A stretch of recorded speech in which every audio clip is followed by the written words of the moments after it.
Esse vídeo é sobre a CNBB. É um assunto que confesso que eu acho chatíssimo, mas que está havendo uma grande confusão hoje em dia nos meios católicos, nas redes sociais.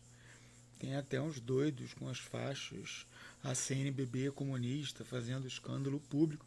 E eu pessoalmente tomo isso como uma ofensa direta ao meu senhor bispo e a todos os outros bispos ortodoxos do Brasil, na medida em que a CNBB, como nós vamos ver, é composta da unanimidade dos bispos.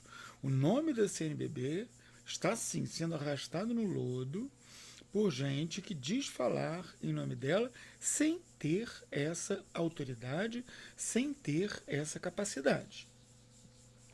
O que está havendo na prática, hoje em dia, é que a gente está tendo um monte de lixo vindo com carimbo da CNBB, em papel timbrado da CNBB, sem que, contudo, aquilo seja efetivamente algo da CNBB.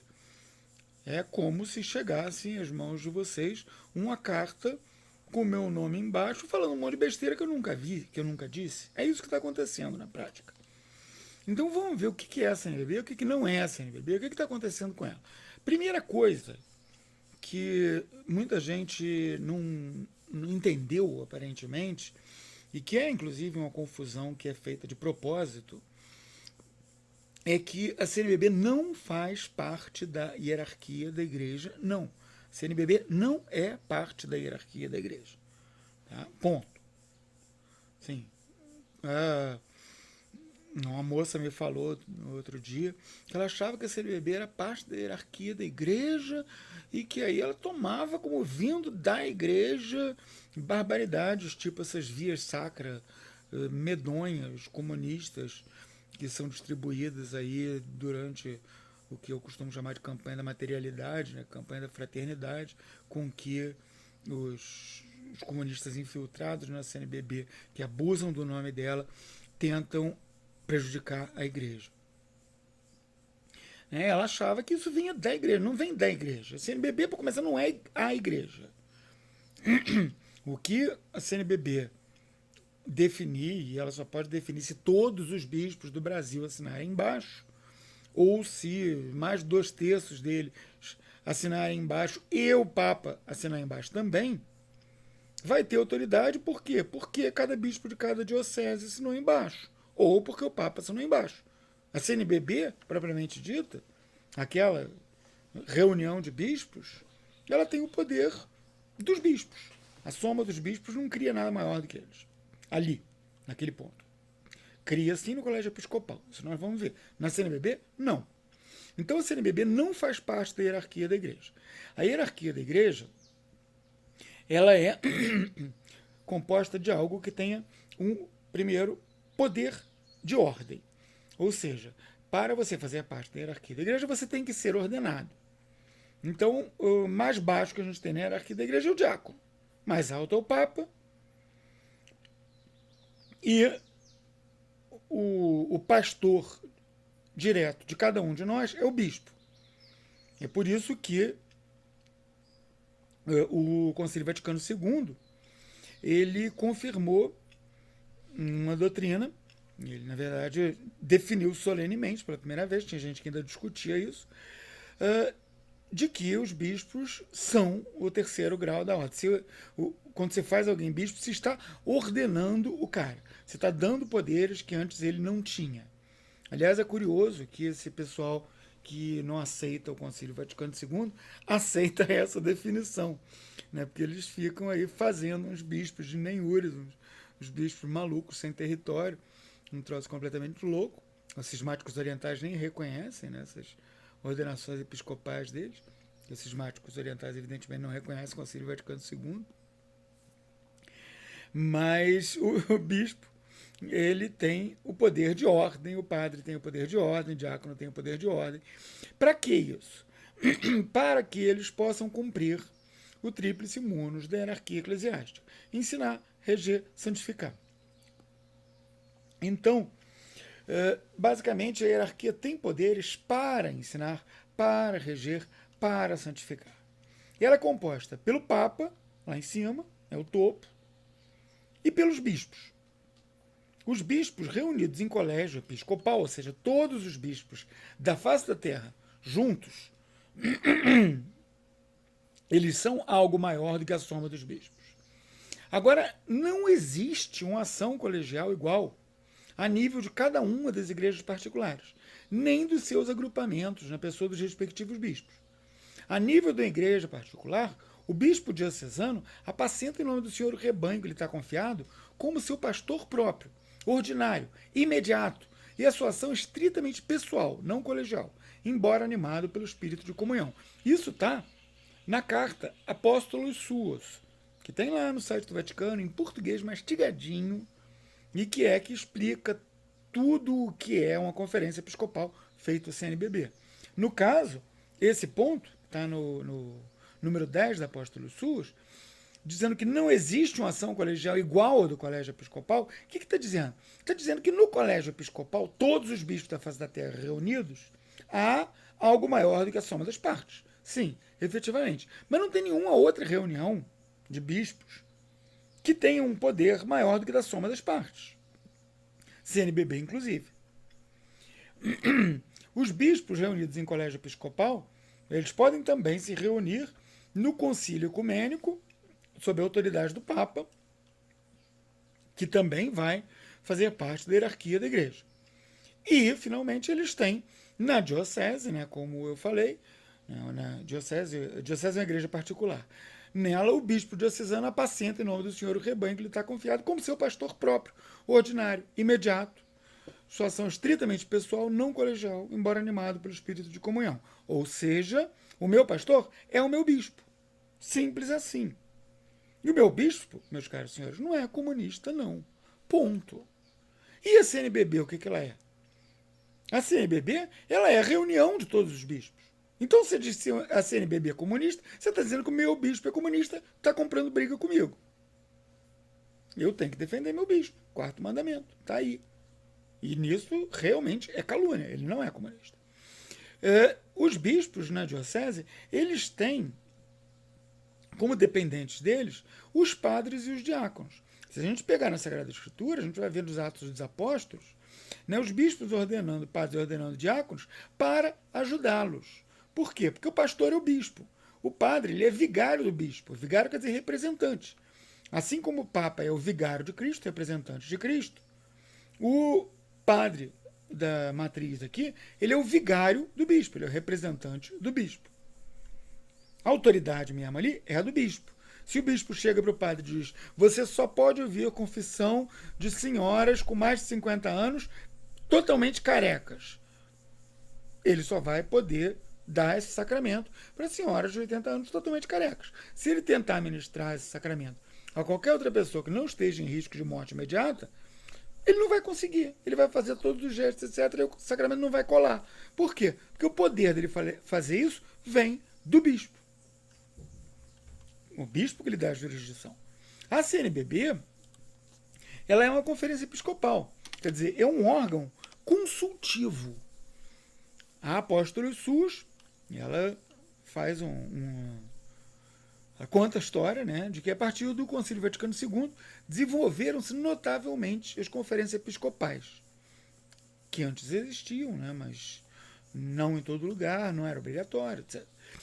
E as conferências episcopais foram, então, ocupando o lugar de órgão preferido dos bispos de uma nação ou determinado território para intercâmbio de opiniões, consultação recíproca e colaboração em favor do bem comum da igreja.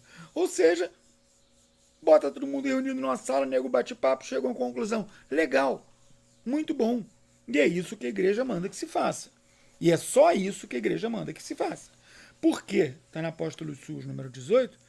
Importa ter em conta o fato essencial de as conferências episcopais, com suas comissões e ofícios, existirem para ajudar os bispos e não para ocupar o lugar deles.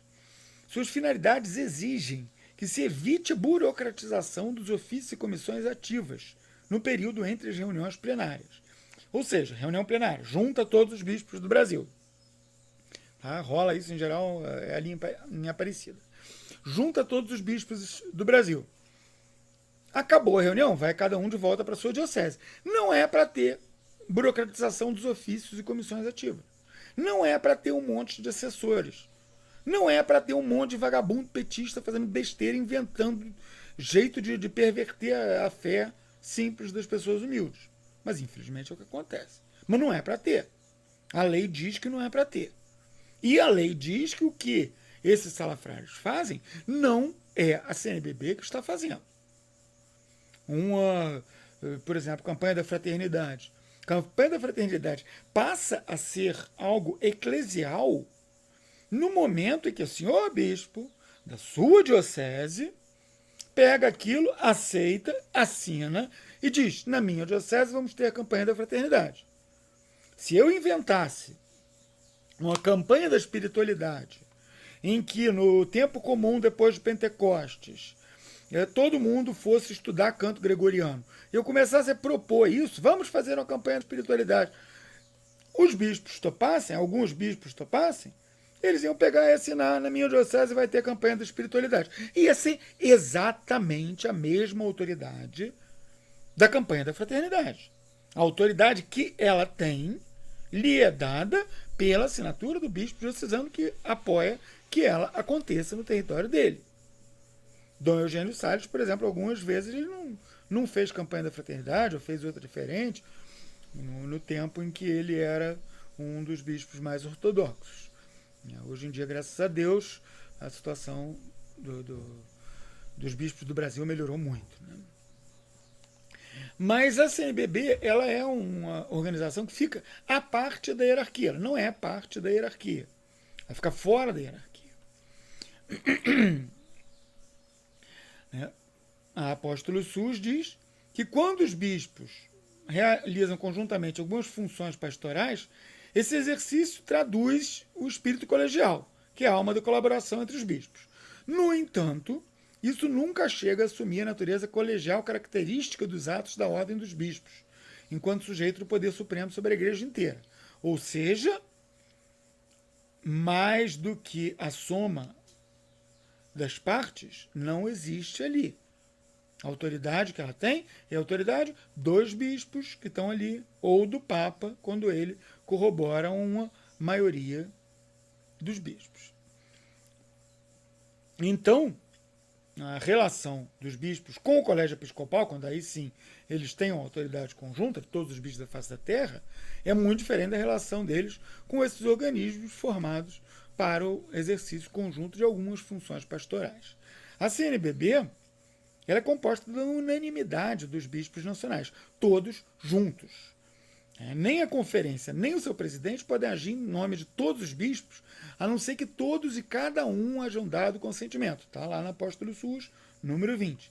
Quer dizer, se tiver um bispo que dizer eu não concordo, eu não assino, aquilo não é a CNBB. Simples assim. Então, quando chega, a gente vê no jornal, CNBB diz que Lula é próximo santo e Bolsonaro é o capeta em pessoa. Todos os bispos do Brasil assinaram isso? Cadê? Quero ver a lista. Quero conferir a assinatura de um por um. Porque senão, aquilo não é a CNBB. Aquilo é um abuso do nome da CNBB. É como se viesse o ascensorista do Senado e falasse alguma coisa e um repórter botasse: Senado Federal define tal coisa. Alguém que não tem absolutamente autoridade nenhuma para falar em nome do Senado vai lá, fala uma besteira, qualquer imprensa engole. É isso que está acontecendo com a CNBB. Porque a CNBB, ainda por cima, ela não pode fazer o que lhe dá na telha. A CNBB ela só pode fazer aquilo que a Santa Sé mandar. A Santa Sé dá umas missões canônicas para a CNBB. E a CNBB só pode fazer aquilo. Ela não pode inventar. Esse ano eu vou fazer... Não rola. Ela não pode inventar. Missão da CNBB é só aquilo que a Santa Sé dá. Na Conferência Episcopal, afinal, os bispos exercem conjuntamente o ministério episcopal em benefício dos fiéis do território da conferência. Mas para que tal exercício seja legítimo e obrigatório para cada um dos bispos, é necessária a intervenção da autoridade suprema da Igreja, o Papa, que, através da Lei Universal de Mandatos Especiais, confia determinadas questões à deliberação da Conferência Episcopal. Então, por exemplo, Paulo VI foi o cara que mais liberou geral para as conferências episcopais. Ele deu para elas a autoridade para traduzir os textos da liturgia. Eu, pessoalmente, acho que foi uma péssima ideia. No Brasil, Dom Clemente Snar, que é quem ganhou a missão, fez essa tradução absurda que a gente tem por aí, né, em que é com o espírito tu, eu com teu espírito, que é o que a gente deveria responder para o padre quando ele diz: o Senhor esteja convosco, e com o teu espírito. Né? Com vocês? Ah, com o Senhor também. Educadinho. Ao invés disso, a gente desmente o padre. Ele diz: o Senhor esteja convosco. Aí ele está no meio de nós, ele é o nosso umbigo. O que é isso? Não faz sentido. Mas é a tradução de Dom Clemente Snar. Paulo VI deu a missão para a Conferência Episcopal Brasileira. A Conferência Episcopal Brasileira botou na mão de Dom Clemente. Dom Clemente fez, a conferência assinou, o Papa assinou embaixo. A gente está preso a isso. São João Paulo II mandou refazer. Estão enrolando até hoje. Ainda não acabaram o serviço de refazer a tradução para tentar fazê-la ficar menos diferente do original. O que a gente tem aqui no Brasil não é a tradução. É um texto litúrgico inventado livremente, baseado no texto litúrgico original. Infelizmente, porque o texto litúrgico original é bem melhor do que a besteira que a gente tem aqui. Mas é uma coisa que aconteceu. Então, o padre, por exemplo, ele não pode corrigir. Porque a Santa Sé deu essa missão canônica para a CNBB. A CNBB cumpriu, ainda que tenha cumprido a moda boi, ela cumpriu. A Santa Sé assinou embaixo. Então o padre não pode dizer, apresentar o meu e o vosso sacrifício, fazendo por conta própria uma tradução melhor do que latim. Não pode. Eu já vi padre fazendo isso. Bem intencionado, mas não pode. Ele não pode chegar e dizer: sangue que será derramado por vós e por muitos, ao invés desse por todos, multioloco da nossa tradução. O padre não pode corrigir a tradução. Por quê? Porque aquilo, a CNBB recebeu a missão canônica, cumpriu a missão canônica, o Papa assinou embaixo, está ali. Eu adoraria que eles cumprissem direito a missão de retraduzir e fazer uma tradução decente. Mas estão enrolando. Caiu na mão de um pessoal com interesses escusos, até ousaria dizer, interesses políticos de extrema esquerda, que querem manter, por razões políticas de extrema esquerda, aquela barbaridade. Do mesmo modo como a campanha da Fraternidade de agora 2018, né, fraternidade, sei lá, o fim da violência, coisa assim, eles usam o termo violência, que é uma palavra-chave do discurso da extrema esquerda, porque a extrema esquerda ela quer evitar que se fale de criminalidade, porque ela quer botar no mesmo saco a maldade que um bandido faz e a ação da polícia para prender o bandido. Porque a extrema esquerda, se você quiser entender, assista o vídeo sobre o comunismo, que eu soltei por esses dias, o primeiro deles, eu vou fazer outros. Mas a extrema esquerda ela é a favor da bandidagem. Então ela tem esse discurso de chamar a criminalidade de violência. Então, esse tema para a campanha da fraternidade de superação da violência, ele é justamente uma tentativa de se adequar a esse discurso da extrema esquerda e propagar ele mais na hora em que o governo de centro-esquerda, governo federal de centro-esquerda, está tentando fazer alguma coisa para acabar com o nível de criminalidade absurdo que a gente tem no Brasil, com 60 e tantos mil homicídios por ano. Realmente, alguém tem que fazer alguma coisa. Eu não concordo com o que o governo federal está fazendo, mas ele está tentando fazer alguma coisa. E a extrema-esquerda não concorda com nada que ele faça, porque para ela, quanto pior, melhor. E, infelizmente, a campanha da fraternidade desse ano, ela está batendo palmas para o uso de vocabulário da extrema-esquerda. Ela está usando o vocabulário da extrema-esquerda para ajudar a divulgar, para ajudar a criar mais confusão entre criminalidade e ação policial. É uma vergonha que o nome da CNBB esteja sendo usado para isso. É uma vergonha que tenha escrito CNBB nos folhetins daquela via profana, porque aquilo não é via sacra, né, que nem na China, que chega em tudo quanto é paróquia. É uma vergonha. É. Por quê? Porque o nome da CNBB está sendo abusado. Esse é o problema.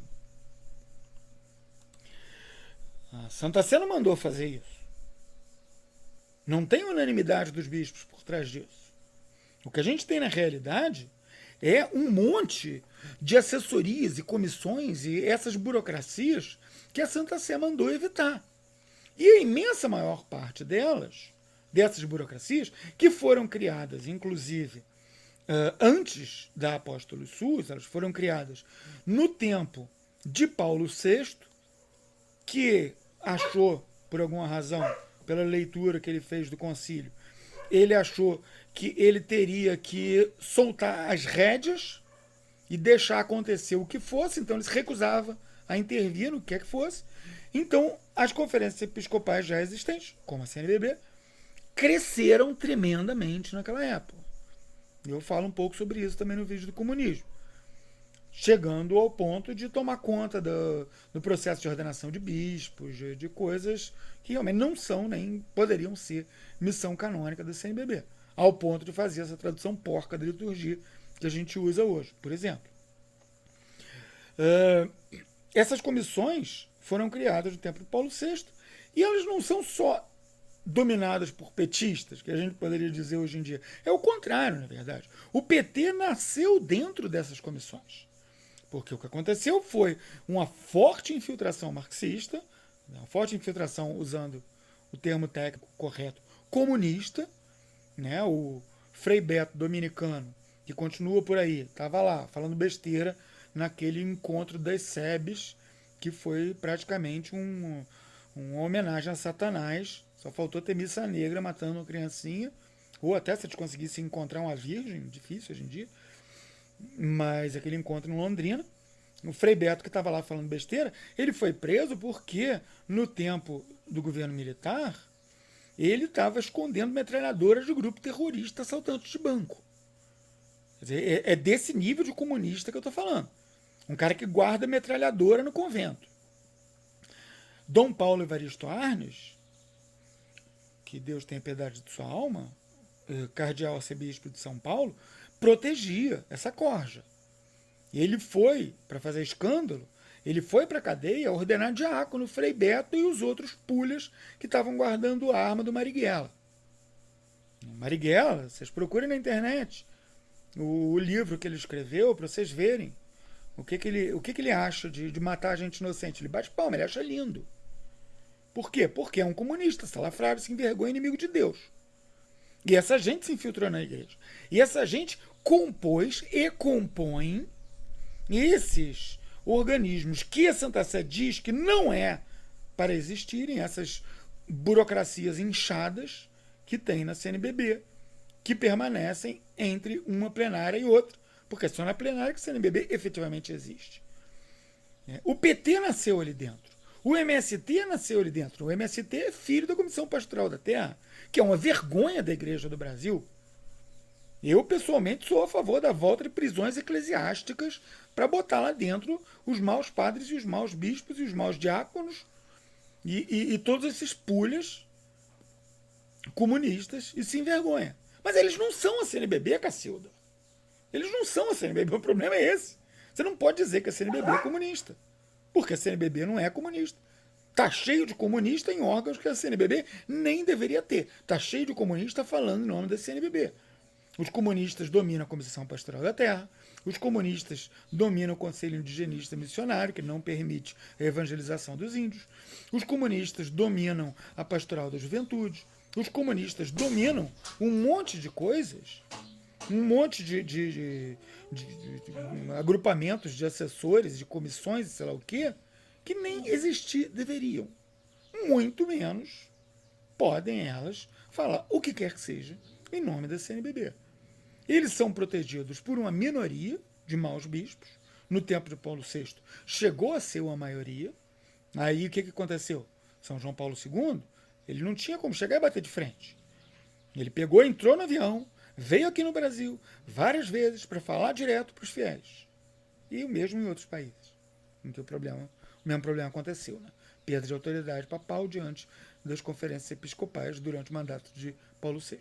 Então João Paulo II foi falar direto para os fiéis, tanto indo diretamente nos lugares, como ele veio várias vezes do Brasil, como botando na internet, que estava surgindo ainda, conexão de escada, botando na internet tudo quanto é documento vaticano que saía. E eu me lembro quando saiu, por exemplo, a instrução acerca de algumas questões sobre a colaboração dos fiéis leigos no Sagrado Ministério dos Ordenados, que é a instrução que diz quais são as regras para o uso de ministros extraordinários para auxiliar os sacerdotes. Uma dica: abuso geral é regra hoje em dia. Mas a lei está ali. No dia que saiu aquilo, eu imprimi e levei para o meu pároco, por exemplo. Ele não tinha internet, era conexão de escada. Quer dizer, foi uma coisa que João Paulo II fez, para chegar direto nas pessoas, para pular os maus bispos. E aí ele pegava, por exemplo, Dom Paulo Evaristo Arnes, o bispo que foi lá fazer escândalo ordenando os guardadores de metralhadora, quando estavam na cadeia. Ordenando na cadeia, olha o tamanho do escândalo. Ele pegou um cria de Dom Paulo Evaristo Arnes, o cara que era menos mal, Dom Umes, botou Dom Umes no lugar de Dom Paulo. Ele antes já tinha dividido a diocese de Dom Paulo em vários pedacinhos. Mas por questões políticas ele não conseguia aposentar Dom Paulo. Se ele aposentasse Dom Paulo, os outros comunistas faziam um cisma. Então ele teve que ir comendo mingau pelas beiradas. E aí ele foi, botou uma lei dizendo que todo bispo tinha que se aposentar aos 75 anos, pedia aposentadoria. Mas um monte deles, os mais poderosos, tipo um Dom Paulo da vida, cadê que a Santa Sé conseguia aposentar? Não conseguia. Era chantagem direto. E é uma guerra que continua hoje ainda. É uma guerra que nós, eu digo a igreja, estamos ganhando. Hoje em dia eles são minoria. Os comunistas infiltrados são minoria. Mas eles estão aí ainda. Estão aí fazendo barbaridade. Só que eles não são a CNBB. Eles estão lá dentro, protegendo um monte de pulhas, protegendo um monte de assessores, canalhas sem vergonha, petistas, porque infelizmente essas assessorias do CNBB são o útero no qual cresceu o PT, são o útero, como a Comissão Pastoral da Terra é o útero no qual cresceu o MST, e é por isso que está havendo essa confa toda, né? O PT tomou pancada na rua, veio chorando por causa da mãe. Aí tenta ressuscitar essas SEBs, essas besteiras todas de teologia da libertação. Aí vocês vão dizer, mas a maioria dos bons bispos, o que ela está fazendo? São todos omissos. Não, eles não são omissos. Eles são pastores das suas dioceses, eles estão cuidando das próprias dioceses. Essa é a missão número 1 deles. Qual é a missão número 2 deles? Cuidar das missões canônicas efetivas da CNBB. Isso eles cuidam. Quando aparece uma sugestão lá, uma campanha da fraternidade, uma besteira qualquer, o que eles fazem? Em geral, eles olham aquilo e pensam, isso dá para ler de maneira ortodoxa? Dá, beleza.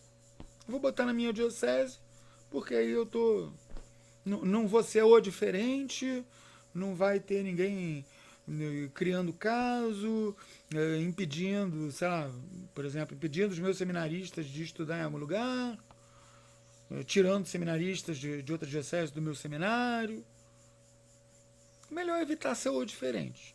Então assina, dá uma leitura ortodoxa para aquilo, que em geral é até possível, porque os caras que fazem são ruins, não são burros, e ignora o resto das atividades desses maus assessores.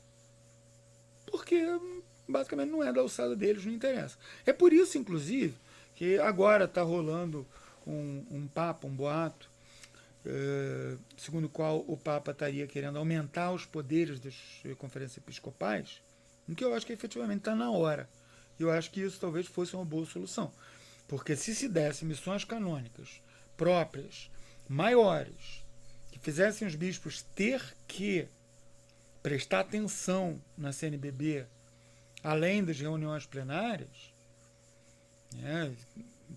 fizesse com que os bispos todos tivessem missões para preparar, tivessem coisas para preparar, ao invés de deixar na mão de meia dúzia de desocupados, que é o que acontece agora, porque um bispo comunista, ele não toma conta da diocese. Ele pega, ordena um monte de comunistinha, deixa os comunistinhas fazendo quizumba nas paróquias, ele não está interessado em evangelizar ninguém, ele não está interessado em construir umas igrejas, ele não está interessado em nada, ele não está interessado no pastoreio da diocese. Ele é um mau pastor. Então ele tem tempo para se dedicar à besteira. Ele tem tempo para ficar lá protegendo os assessores petistas que estão lá fazendo besteira.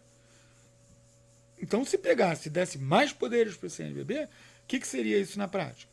Isso faria com que bons bispos fossem receber mais missões canônicas da CNBB, e assim eles seriam forçados a trabalhar na CNBB+, e a limpeza do CNBB ia ser muito mais rápida, muito mais efetiva. Eu, pessoalmente, sou a favor. Eu acho que está na hora. Agora que nós temos a maioria de bons bispos, manda ver. É isso mesmo. Assim como os soviéticos diziam, né, todo poder aos sovietes, eu digo, todo poder aos senhores bispos ortodoxos. Porque eles hoje são a maioria já, graças a Deus. São João Paulo II, Bento XVI e agora o Papa Francisco conseguiram fazer uma limpa muito boa. Sobrou uma meia dúzia? Sobrou. Eles são barulhentos? São. O cheiro de enxofre deles chega longe? Chega. Mas a maioria é ortodoxa. Então é essa maioria que a gente tem que apoiar. E apoiar significa, inclusive, denunciar os erros dos comunistas. Apoiar significa, inclusive, ajudar a encontrar alternativas e outras maneiras de viver a fé sem ter que cair nas besteiras e nas armadilhas criadas pelos comunistas. Por exemplo, alternativas para uma campanha da fraternidade, por exemplo.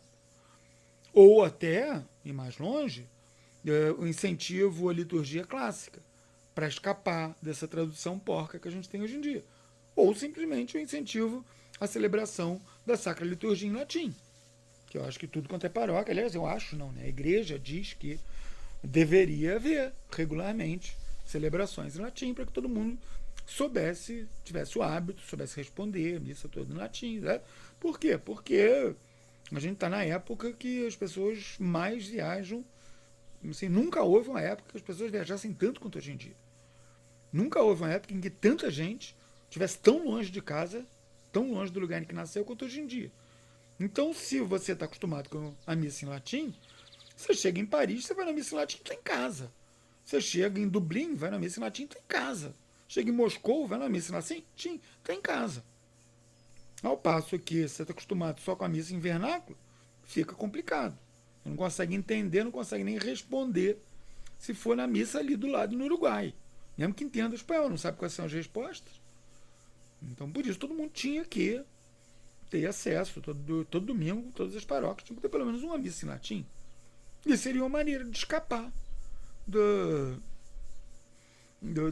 da tradução maluca. Por exemplo, são coisas que a gente pode fazer, né?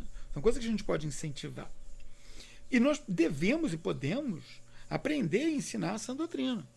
Nós podemos e devemos estudar e ler os vários catecismos que a igreja já publicou.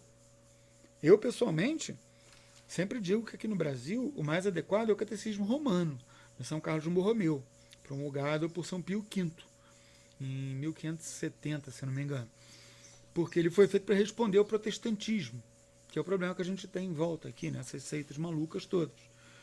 Já o catecismo do Santo Padre João Paulo II é um excelente catecismo, mas ele foi feito para responder ao problema dos europeus. Né? Ele começa explicando que o homem é capaz de Deus, porque os caras lá estão tão perdidos, tadinhos, que nem pensam na possibilidade de acreditar em Deus. Então ele começa com um longo capítulo falando que acreditar em Deus pode fazer sentido para muita gente, etc. Quando... Não pode fazer sentido, não. Faz sentido para todo mundo, é necessário. Mas aqui você pega qualquer estrada, olha os para-choques de caminhão, cada 3 caminhões tem um com para-choque com alguma referência de divindade. Eu vi um outro dia que tinha simplesmente uma placa escrito Deus, desse tamanho. Achei lindo. Mas realmente, para a galera que não precisa daquele primeiro capítulo do Catecismo de São João Paulo II. Já o Catecismo Romano é bem legal. Então a gente deve aprender essa doutrina, a gente deve procurar ensinar essa doutrina, trabalhar nas paróquias, fazer catequese, ser catequista. Se for necessário, a gente deve reclamar de um padre para o bispo, ou até para um bispo, e, se o bispo não der bola, para os dicastérios responsáveis da Santa Sé. A gente vai na página do Vaticano, Vaticano, sem o final, .va, a gente vai lá e a gente encontra, além da Apóstolo Suas, né, que fala sobre a CNBB, a gente encontra também o Código de Direito Canônico, que também fala sobre a CNBB, e a gente encontra, finalmente, os endereços dos responsáveis pela liturgia. Se tiver um padre que tem uma liturgia muito horrorosa, faz abusos crassos e o bispo não está nem aí, a gente reclama para o bispo e manda para a Santa Sé. No mínimo, esse cara não vai ser ordenado bispo. Se eles souberem lá em Roma, o que ele faz? Manda, filma e manda. O bispo, que é o problema? Reclama para a Santa Sé, filma e manda. Muita gente fizer isso, eles virem o estrago que ele está fazendo, ele ganha um parágrafo 2. Parágrafo 2 é que o Código de Direito Canônico, se não me engano, é cânone 401, né, que fala que o bispo tem que pedir aposentadoria quando chega aos 75 anos de idade. Isso, o bispo diocesano, ao cumprir 75 anos de idade, se roga que apresente a renúncia do seu ofício subpontífice, o qual proverá tendo em conta todas as circunstâncias. O parágrafo 2 diz que se roga encarecidamente ao bispo diocesano que apresente a renúncia do seu ofício, se por enfermidade ou outra causa grave, se ficar diminuída sua capacidade para desempenhar. Então, o que quer dizer isso na prática? Quer dizer que um mau bispo desse, o cara faz muita besteira, muita gente reclama para Santa Sé, manda filme, manda foto, manda gravação, manda recorte de jornal, ele ganha um parágrafo 2 nas costas. Um belo dia chega a notícia lá nos atos da Santa Sé que o Dom Fulaninho de tal, etc e tal, etc e tal, teve sua renúncia aceita pela Santa Sé devido ao cânone 401, parágrafo 2. Alguma causa grave, né? Gravem causam, em latim. Comunista se envergonha, gravem causam. Ganha um parágrafo 2 nas costas. Se a gente reclamar bastante gente reclamar, acaba acontecendo. Tá demorando? Tá. Tudo na igreja demora. A igreja não é as Casas Bahia. Na igreja não tem nada para ontem. Na igreja uma coisa que demora 50 anos é uma coisa muito rápida. Sugiro ler o meu texto sobre o tempo da igreja. Está lá em www.medium.com/Carlos Ramalhete. Mas é assim que a igreja funciona, lentamente. Né? Então a gente deve e pode esperar e tomar aquela situação. Tá difícil ir na missa, tá, dói ir na missa. Pô, parece que tem 2 marginais cheios de pó na ideia, cocaína, dando uma surra na minha mãe. Parece, mas eu vou. Porque eu já sou ruim com missa, imagina eu sem missa. Eu vou ficar rezando terça a missa inteira. É o que eu faço numa situação dessas. É um meio de me santificar. É horrível? É. Mas quem disse que viver é fácil? Quem disse que a vida é moleza? Mais ainda, quem disse que o caminho para o céu é moleza? Nosso Senhor diz que cada um deve tomar a sua cruz e segui-lo. E é isso que a gente está fazendo quando a gente faz a nossa parte e confia em Deus. Já dizia Santo Inácio, né? Está até na bandeira do Espírito Santo. Confia como se tudo dependesse de Deus e trabalha como se tudo dependesse de ti. Louvado seja nosso Senhor Jesus Cristo. E viva Cristo Rei.